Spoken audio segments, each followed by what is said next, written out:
What is up? What is up? Welcome back to another episode of Talkative. This is episode 22. Thank you guys for joining me here today on this Wednesday morning.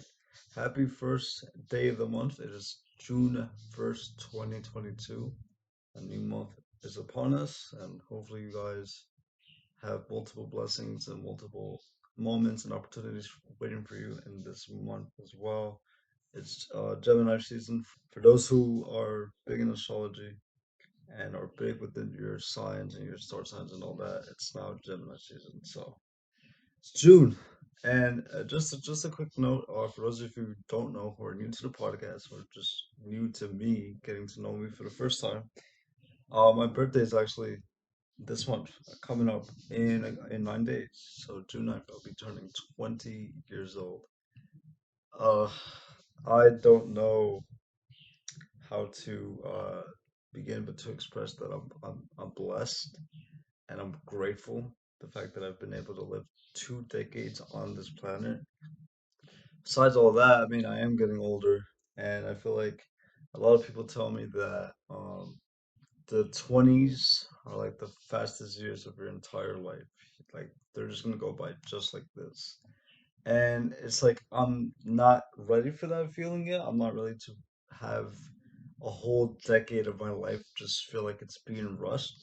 But if that is the case, then so be it. It's just a part of life.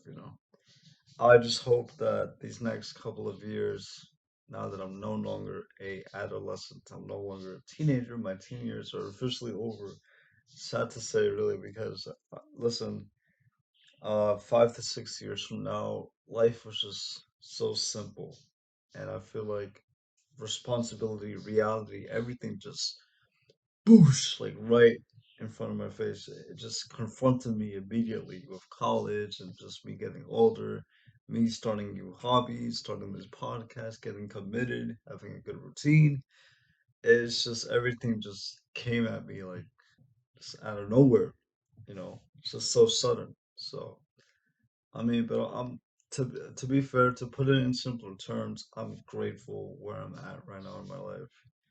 Really drastic changes, just a drastic change in direction and a lot of things. And I'm happy. I feel just more fulfilled. Don't get me wrong, I'm still going through a lot mentally, but it's just like I'm good where I'm at right now in my life. And just in these next couple of weeks, when my birthday gets closer, I'm just gonna feel like I just ended another chapter of my life with a lot of obstacles, multiple hardships, and just a lot going on. But at the same time, I'm good. I mean, I'm alive.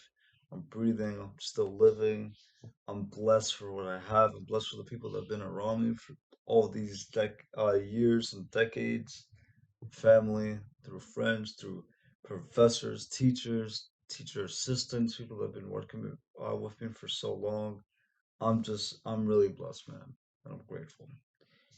But I was gonna start off with kind of like a positive note because this week's episode is gonna be very just another serious one. I know, like I said, I really tried to keep the seriousness and like the very toned down episodes to a minimum because I really like to bring the energy, I like to bring the enthusiasm and just, the fun to these episodes. But at the same time, I've addressed so many times when you have a platform and there's just so much going around you, so much going around the world that you live in that you just can't turn the blind eye. You just can't avoid it and say, okay, let me not talk about it because it brings this, it brings that. Sure, it does.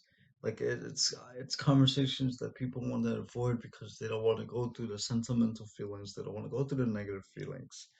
But at the end of the day, we all live on this planet. So whatever happens within this world that we live in, we just can't turn the blind eye and say, okay, whatever, that never happened. We're gonna forget about it in a few months from now, and it's just gonna be rinse and repeat.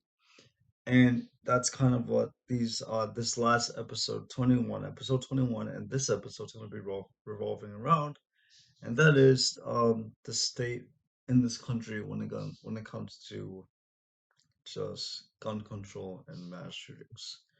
Now, I'm pretty sure the entire nation, the entire world has heard of the mass shooting that happened the 24th of May at an elementary school in Uvalde, Texas.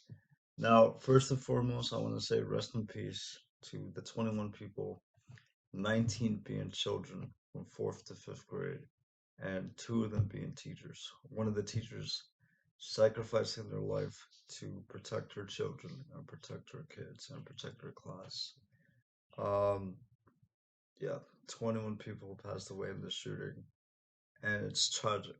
It's really tragic the way things went out with the shooting here. It's just, like I said, this is gonna be another one of those episodes, so just prepare for like, the silent breaks and like the pauses and just the low tones and just, enthusiasm might be there. I might get very intense. I might get very emotional because this is a problem in this country that's just gonna keep on happening over and over and over and over and over again until something changes. But we just don't know when that change is going to happen.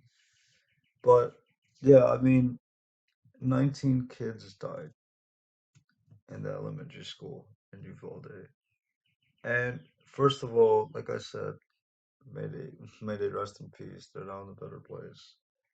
Um, it really does hit home when you have children of that age around in your family, whether it's siblings, cousins, even best friends, longtime friends, children, daughters, sons, whatever, nephews. There's people who have nephews that are on that age, and it's just, or oh yeah, nephews. Yeah, I meant to say uncles rather. There's people who have uncles at that age and even aunts. Yeah, it's just for me, like I have a 13-year-old sister, a 2-year-old brother who's turning three 2 months from now, and two stepsisters who are currently, well, I think I'm gonna get this messed up. I think 11 and 10. Bear with me if I get that wrong, but they're around that age. They're currently in fifth grade as I speak. It's just a lot of people say, well, why do you feel this way if you weren't a part of the shooting? You know, you're not one of the parents that were affected by the shooting. And although, yes, I mean, that's an obvious observation to make, we're not a direct parent that's affected. We don't have, we didn't lose anyone that went to the Uvalde to rob elementary school. But at the same time, like I said, when you have kids within your family, it's gonna hit home, and like for the past week, I mean, we've been in silence. We've been in emotions, just watching the news. And let me just get this straight. I know there's such a negative connotation when it comes to media and watching and consuming the news. Um, and it shows here, man. It really showed for me here because every time I watched the news, it was just like this weird knot in my throat and this gut feeling of just sadness and just sorrow. And it makes you feel like you don't even want to be like a part. I mean, we're gonna talk about that soon, but it makes you feel lost in a way. Like, what is going on? Like, we ask ourselves this question time and time again within this country: what is going on with gun control, with gun violence, with crimes, with mass shootings? If you look at the numbers, man, if you look at the numbers real quick, here in the United States, in total, there are 288 mass school shootings in this country. When you look at countries, for example, Latin America, when I come from, you have Mexico, you have all these other places. The max number you'll see there is eight. You have Japan with zero count in mass school shootings. And then you look at us, 288. Like, just by looking at that number, don't you say to yourself, like, doesn't this say something about us? Doesn't this say something about our BS and mediocre law system or system in general? law enforcement system, even. This says a lot. That one singular number, 288, says a lot. It tells a whole story of the history here in America of mass shootings and school shootings. It's just, it's insane to me, man. It really is. And it makes me feel, I know this is a bad thing to say, but it makes me feel guilty of being an American, of living in this country. And I know that's the opposite of what I should be representing. That's the opposite of what I should be preaching. And instead, I should be saying, I'm proud to be an American. I'm proud to be born here. But when things like this happen, man, that pride, that emotion, that optimism that you're supposed to be carrying for the rest of your life while living in a nation goes away.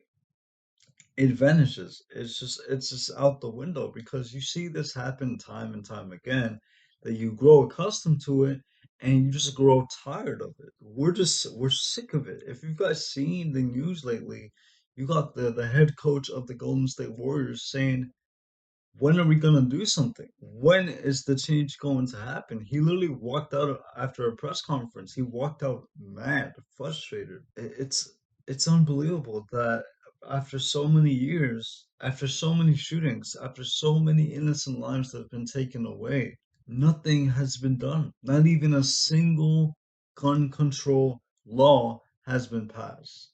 You're telling me that in order to take your first sip of alcohol, you have to be 21. But to purchase a armed assault rifle, you only have to be 18.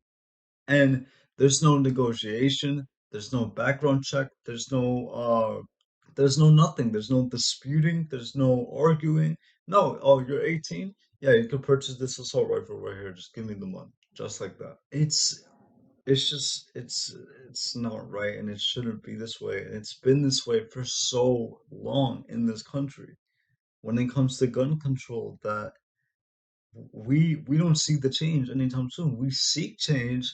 We fight for it. We protest for it. We yell for it. We talk for it. We speak up for it. But the change is never there. And listen, when I eventually have kids, and they ask me, in a very far future from now, they ask me, Dad, or even when I have grandkids, grandfather, grandpa, what was life like here in this country? What was the history of this country 50, 60 years ago? And you're telling me I'm supposed to find the courage, the guts to look at my grandchildren or my children in the future and tell them with such just with a frown on my face, with such a negative emotion, tell them that we've gone through mass shootings, we've gone through hate crimes, racist hate crimes, a magnitude of violence here in New York, especially in the Bronx, especially in those boroughs. I'm supposed to tell them this about our history, instead telling them that we've had a monumental change happen. A new law has been passed that allowed this benefit for people. Schools improved on this area. Schools, the entire school system changed. No, instead of talking change, I'm talking the reality that I had to live for so long and that I have to witness and see. I get it. Okay, you're not a first-hand victim of the tragedy. You're not a parent that lost a child in Uvalde, that lost a family member in Buffalo, in Columbine, Parkland, Sandy Hook, but it still affects me in a emotional and mental level in a way. Don't worry, it doesn't get to a degree where I'm like, damn, dang, like I'm depressed. Like I'm gonna start being depressed because all I'm seeing is negative news about mass shootings of people dying.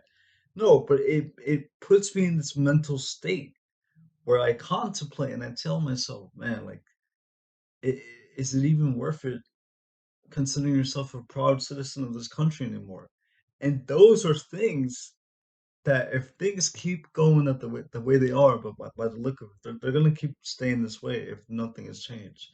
Those are the statements and things that I'm going to be telling my kids and my grandkids in the near future. That history in America in the past 50 to 60 years has been nothing but negativity, violence, death, corruption, you name it. And then they're going to look at me and tell me, wow, then that's really sad. And then I'm gonna look back at them and say, you know what, kids, like the reality here is it's only getting worse. Your generation, your generation of kids, your years that you're gonna be living, it's only going to get worse. And these are things that that my generation, Gen Z, are gonna dread telling their kids in the in the future. We're gonna dread these things. Oh, we were going through a pandemic where we went years, months of online schooling. We had to be quarantined. Nobody could go out. People were just dying left and right. Graduations being canceled, etc., etc. Like it's just crazy, man. And it's crazy that these are things. This is the story that I'm going to have to tell to the generation that follows. My children, my grandchildren, my brother, who is two, about to turn three, he has no sense of what's going on in the world right now. Eventually, when he turns 10 or becomes a teenager, he's gonna ask me, like, brother, older brother, what happened here, like 20, 30, however long ago? What happened? Like, what was the history? Like, what went down? And I'm gonna have to break it down to him too. And you mean to tell me that a kid at that young age should be hearing that type of stuff? But listen, the reality is the reality. This is the world that we're living in. If we got to break it down to our kids in the future, just like how they're doing it right now, just like how parents are doing it right now, explaining to kids that are young today, telling them that, to explain to them what a mass shooting is. You think a kid at that age should be knowing what a mass shooting is, let alone the word shooting, like what shooting means and what shooting is defined as? No, like it's sad. It really is. Like listen, and that's another topic that I'm gonna dive in here, but it's just so much to talk about, so much to like let go and express and vent on and just discuss. It's crazy. I'm not sure if I'm gonna be discussing the events of the shooting directly, like what transpired, because you guys pretty much know what happened. This is gonna be more of like what's outside, like the outside perspectives and the outside topics we're gonna be discussing in terms of, like I said, future generations, just other influences, my overall opinion on this generation as a whole, because that's a whole discussion that has me perplexed. Like, what are we doing as a generation? Now, we spoke about the country, we spoke about the gun laws, the change that we're seeking. What are we doing? And when I say we, I say my generation, teenage years and up, 20s. What is wrong with us? Like, have we entered some sort of generation crisis that everything that we see on the media, everything that we consume, we're gonna be influenced by it?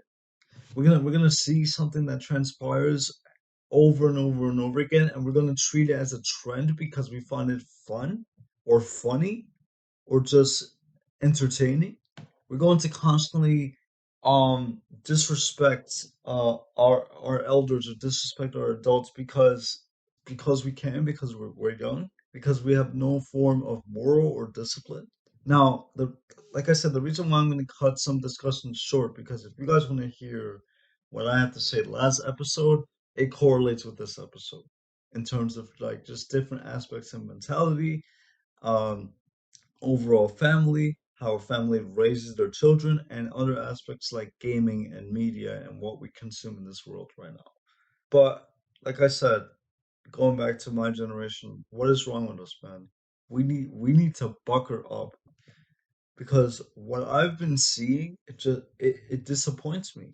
Like every day I wake up and I say to myself, this is really the generation that I'm living in right now. This is the type of mentality that all these teenagers and people my age, young adults, are having right now. And it's just like, again, going back to what I discussed a couple of minutes ago.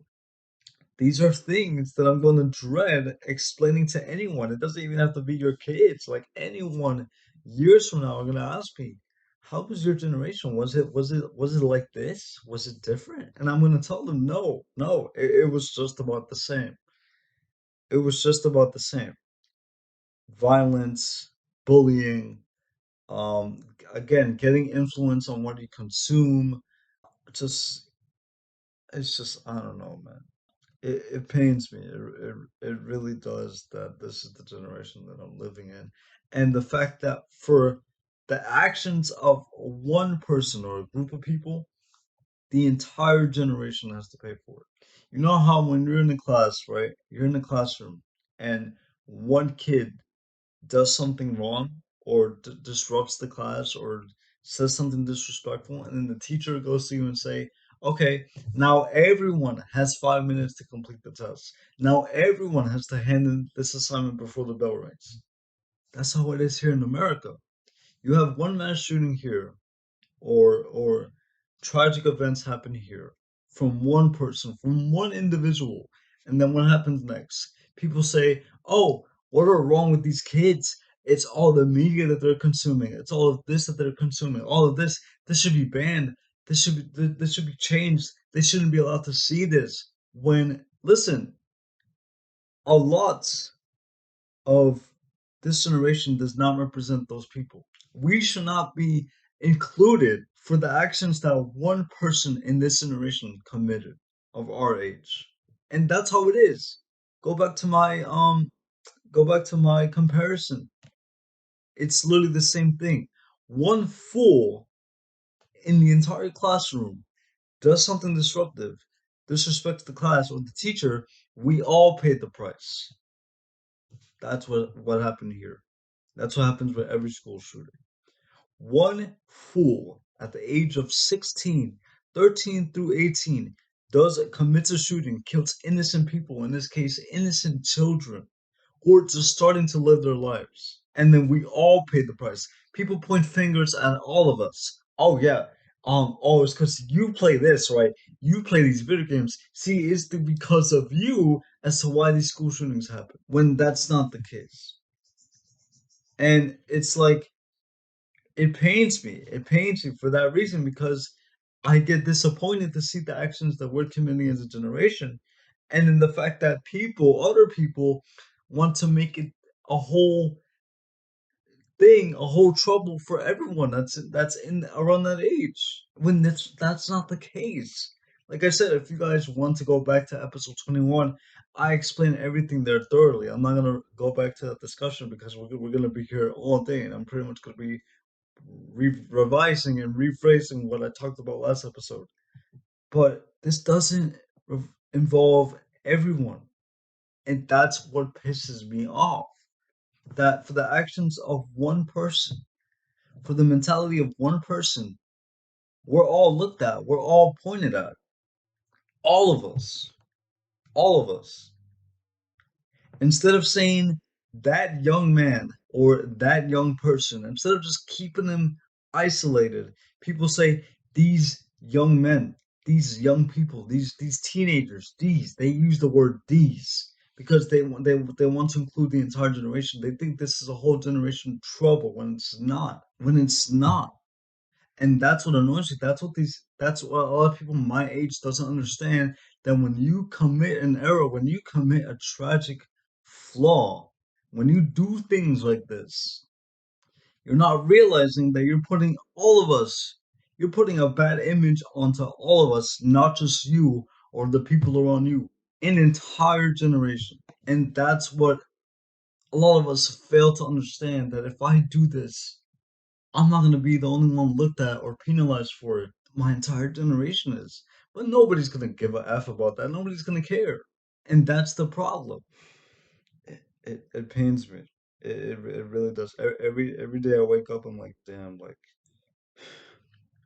kids, 16-year-old kids making school shooting threats.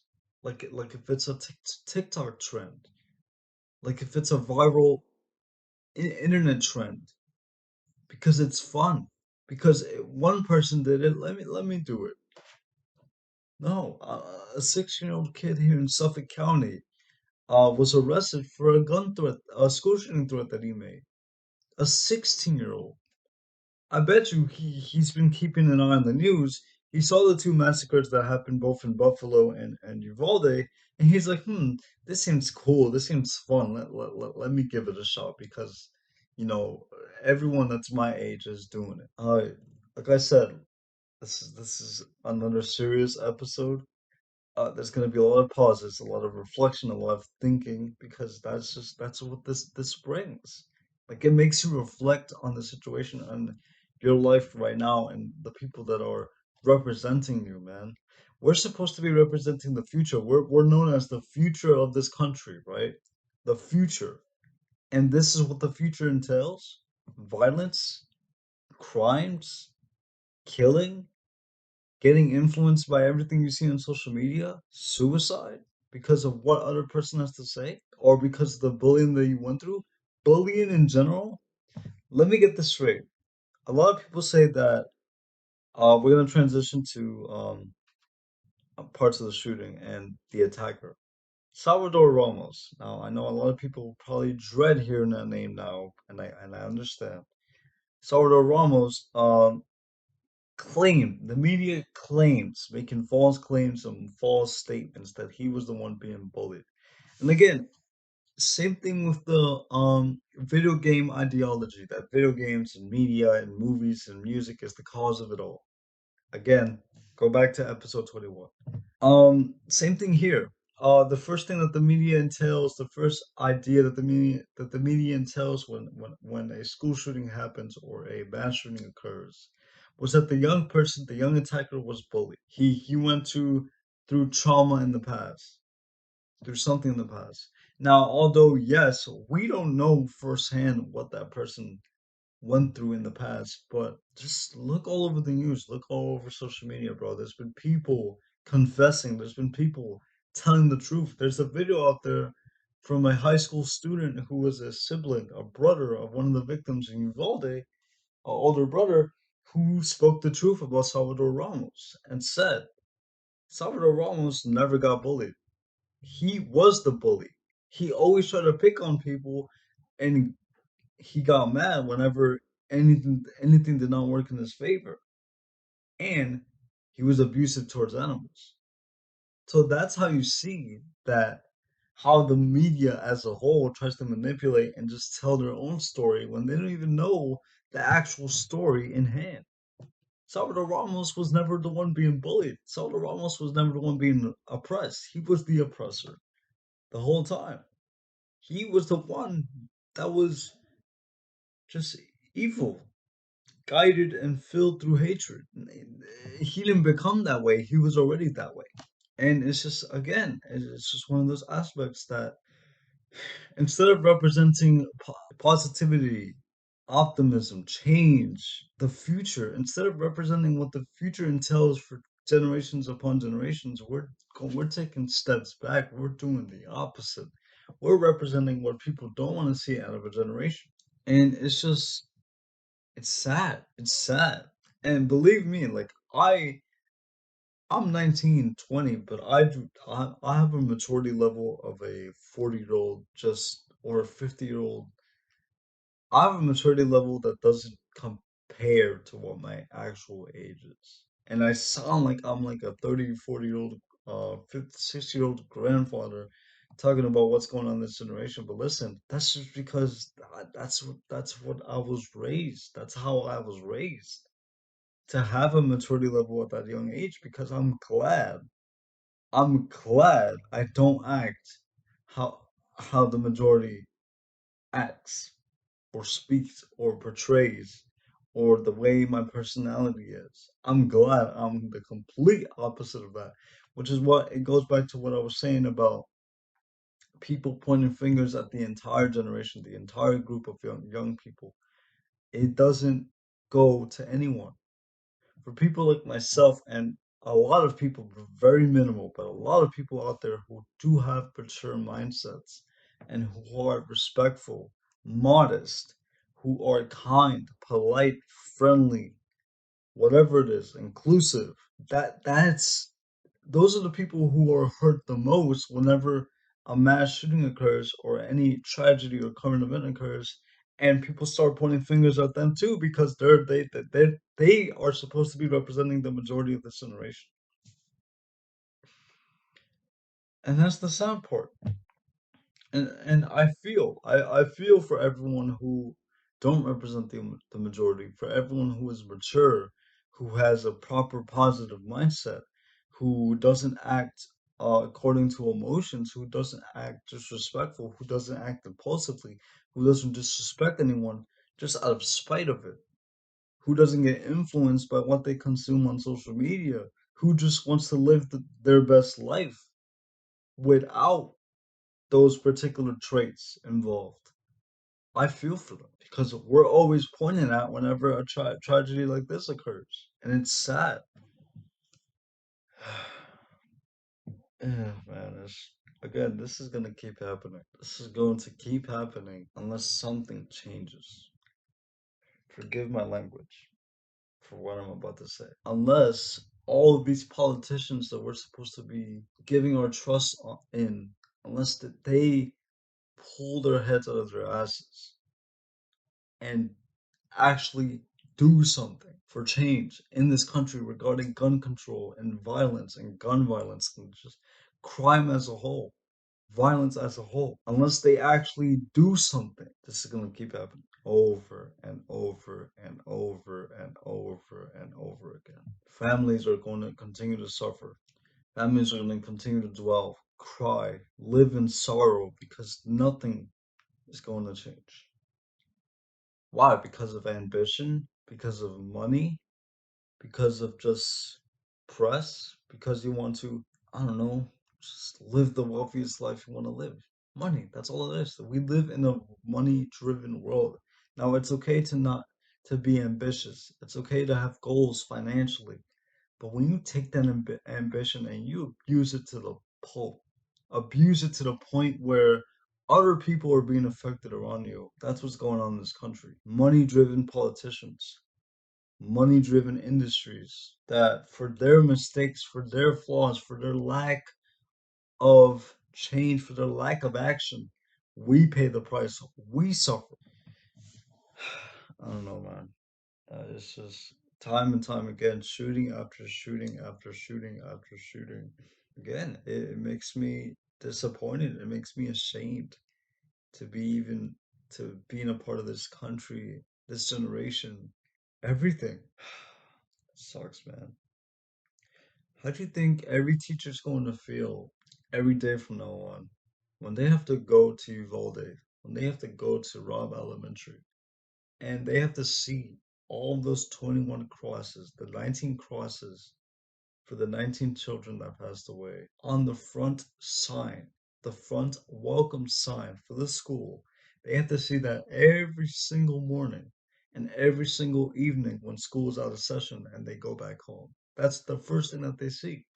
Well, how do you think they feel as well? I mean, everyone, parents, teachers affected, how do you think they're gonna feel? That classroom where all those kids got shot at is going to feel abandoned. There's going to be such a negative vibe and source of energy in that classroom that nobody's gonna is gonna want to touch like knock on the door or step foot in it because as soon as they do, boom, it's this really bad negative vibe because you knew what transpired in that very classroom. Like just imagine the mental stress, the mental just sorrow that these teachers and these kids are going to be going through in that classroom in that school. The same thing goes for Parkland, that high school. Kids, teenagers, teachers, staff are still feeling the effects of that shooting. Columbine. I don't care if it happened in 1999. You think people are not affected by Columbine? Sandy Hook? Dude, this stays for you forever. These memories, um traumatic memories, these emotions are going to stick with you forever. And this is what happens with every massacre, every mass shooting that occurs. Same thing can be said about Buffalo. You think every cashier, every employee that works in that supermarket is going to walk in there without thinking to themselves, dang, like 10 people just died here. not too long ago. Or if it's 5 to 10 years from now, they're gonna look back at it and say, "Wow, over 10 people or 12 people got shot at here, and I work here." Like it's just crazy the long-lasting effects that a tragedy can have on people, especially when it has to do with our kids, teenagers, young adults, children at the age of 10, 8 through 10. Sandy Hook, I was doing because I was curious. I was reading on the history of our school shootings. I know this is not something that you would look up on a daily basis or be excited to look up. I was just curious. I looked up our history on school shootings on Wiki. And Sandy Hook, man, Sandy Hook was an elementary school in Connecticut. And there, I mean, it's not that I'm comparing these situations at all, but just hear this out. In Sandy Hook, over 10 first grade kids were killed. We're talking between the age of 4 and 6, man, or 4 and 8 years old, even younger than the kids in Uvalde. Now they're all young, right? But just think about that for a second. Our children from the age of 4 and 10 years old are being killed for the lack of change within our law system here in this country. And when I read that, like I always heard about Sandy Hook, but I never read it to that degree. When I read that, dude, I had the biggest knot in my neck because I said to myself, these are first graders. These are 5-year-old children that don't even comprehend the meaning of the word shooting, that don't even know what a gun is. They've probably seen it, they probably heard of it, but they don't know what these terms mean, and they're the ones being killed, man. There's probably not gonna be any background music to this video. I'd spent like 15 to 20 minutes, or for this episode rather, I spent 15 to 20 minutes on the last episode contemplating if I wanted to have the background music in the background because the background music is supposed to be for like, the normal usual tech and disability episodes, the normal episodes. But when the episode is just as serious and as delicate as this one, I really it's hard for me to make the decision. Do I want to include this happy and chill, lofi, jolly music for an episode that's this serious? I don't know. So it may or may not be in the episode. I'll see once I edit it or once I do the graphics edit for the video later this week. But yeah, I mean, I really just wanted to get on here and talk my piece on the mass shooting in Uvalde. I know it's been a week at this point. A lot of people either just want to not hear it for a little bit because they don't want to be in sorrow or be sad or just be in grief. But like I said, as a platform, you need to just find the time and space to talk on these situations because we all live here. And even if you're not affected by it directly, it's going to affect you in some way, shape, or form. Like I'm just going to end off here on one point here. We're already over 40 minutes. Um, I was at my dad's house this weekend for Memorial Day weekend. And like I said before, I have siblings between the age of 2 and 13 years old. And this weekend, and step siblings as well. I don't know. I don't know what got into me, but I was sitting in the back patio of my dad's house, and it was my two stepsisters, one of their friends who are the same age, literally the same age of those elementary school kids in Uvalde, and my little brother who was a baby. And they were all sitting in the front steps, and another one that also lived in the house downstairs. They were all sitting in the front steps, just posted up, just sitting there. And I looked at all of them for a second. And the two kids that I mentioned, I don't even know them, like personally, but I know my two stepsisters and my brother, obviously. But I looked at all of them, and I'm like, wow, like all those kids in Uvalde were around the same age as these kids. Not exactly, like my little brother is a lot younger, but the other kids. my two stepsisters, the two girls, her friend, her other two friends, they're all the same age. I mean, yeah, if you want to include my brother in there, might as well. These are our kids, our children. Yeah, include everybody. So I was just looking at them and I just thought to myself, that could have been one of my stepsisters. That could have been my little brother. That could have been one of my stepsister's friends, her friend. And I just thought to myself, I was just quiet and just frozen for like a few minutes. I was like, damn, like one day it was them, tomorrow it could be us. Cliche, I know, but it's the truth. And I'm just I don't know what's to come. I really don't know what's to come. I mean, I night after night I continue to pray for my little ones. I continue to pray for my siblings and everyone that I know of that's under the age of 15. My younger cousin from on my mom's side. She's in middle school right now. My other younger cousins on my mom's side. They're both 5 years old. This is what I'm saying, man. We have to put ourselves in the shoes of these people, even though we don't have or we weren't affected by the tragedy directly. That doesn't matter. I don't understand why people make that claim or make that statement. Oh, you weren't a part of the shooting. Okay, yeah, I understand that. But I also have siblings that are of the same age. And I know people that are of the same age. I have family members of the same age. So of course it's gonna hit home. Of course it is. Because like I said, one day it was them. The next day it could be us. We could be putting up crosses to in remembrance and laying our family members to rest. And we could be the ones in sorrow. So I'm grateful that we're still alive. I mean, we always got to be grateful, but at the same time, we can't just say, "Oh, they're not our family, so it doesn't matter. We weren't a part of the shooting. They weren't our kids." No, man, never make those claims. Never make those statements. Because at that point, you're not being empathetic. You're not putting yourselves in other people's shoes whenever things like this happen. We all have families. We all have children within our families. So we have to put ourselves in their shoes because it could be us next. God forbid. God protect us all, but it could be us next. And we just don't know. With that being said, um I'll leave you guys with the disability fact of the episode. Thank you guys for joining me for another episode once again. Uh, may the little ones and the two teachers as well, may they rest in peace. If there's something that I just didn't discuss and something you guys want to hear my opinions on or just hear my word on, let me know. Just put it down there in the comment section. And yeah, that's all I have for you guys today.